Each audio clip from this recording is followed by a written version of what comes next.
নিজের জন্মদিনেই মৃত্যুদিন। শুনেছেন এমন কোনো ব্যক্তির কথা? আজকে ১লা জুলাই, আর আজকের দিনে গভীর শ্রদ্ধার সাথে যার কথা আজ আমি বলছি তিনি হলেন ডক্টর বিধানচন্দ্র রায়। আজ ১লা জুলাই, দিনটি ডক্টরস ডে হিসেবে পরিচিত। একই সাথে এই দিন ডক্টর বিধানচন্দ্র রায়ের জন্মদিন।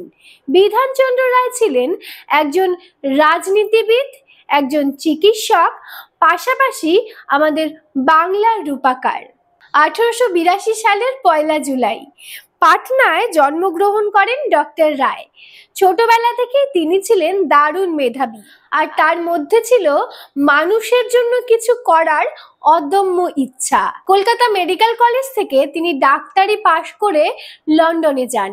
মাত্র ২ বছরের মধ্যে এমআরসিপি এবং এফআরসিএস এই দুটি সম্মাননা তিনি অর্জন করেন, যা ইতিহাসে আজও সত্যি বিরল ঘটনা। ভারতে ফিরে তিনি শুরু করেন সাধারণ মানুষের সেবার কাজ।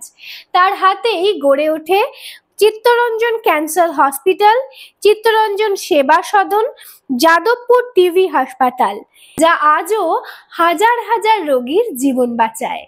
১৯৪৮ সালে তিনি পশ্চিমবঙ্গের মুখ্যমন্ত্রী হন। দেশভাগের পর উদ্বাস্তু এবং ধ্বংসস্তূপে পরিণত হওয়া বাংলাকে তিনি নতুনভাবে সাজিয়ে তোলেন।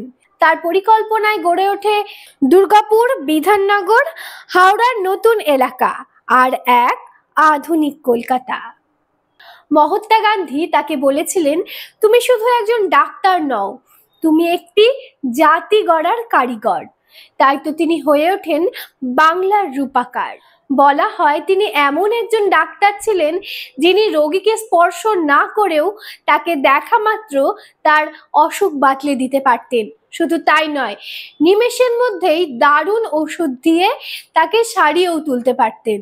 ১৯৬২ সালের ১লা জুলাই দিনটিতেই তিনি শেষ নিঃশ্বাস ত্যাগ করেন। তার স্মৃতিতে গভীর শ্রদ্ধার্ঘ্য প্রদান করে এই দিনটিকে ন্যাশনাল ডক্টরস ডে হিসেবে ঘোষণা করা হয়। এমন একজন মানুষ যার জন্মদিবস এবং মৃত্যু দিবস একই দিনে, ডক্টর বিধানচন্দ্র রায় আমাদের শিখিয়েছেন একজন ডাক্তার শুধুমাত্র রোগী নয়, চাইলে গোটা সমাজকেই সুস্থ করে তুলতে পারেন।